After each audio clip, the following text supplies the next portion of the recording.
I think the important place to start is to realise that there's almost no such thing as lead-free paint.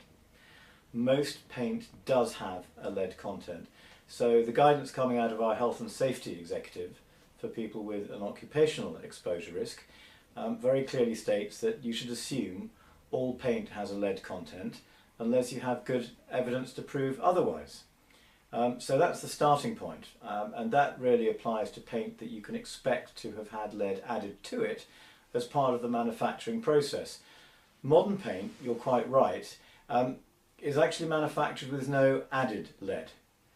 But the problem is no added lead absolutely cannot be interpreted as being lead-free, and it certainly is not a question of having removed lead from the paint. All no added lead means is that lead has not deliberately been put into the mix of ingredients. The problem is lead, as you may know, was added to petrol last century as an anti-knock agent, so-called.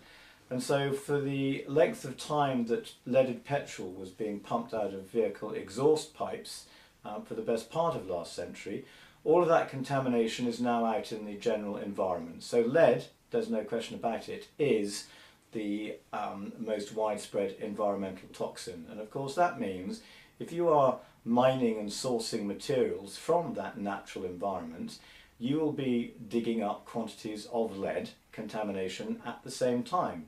So although paint manufacturers no longer add it deliberately as part of the manufacturing process, it is in the mix because of the contamination in the raw materials that are used.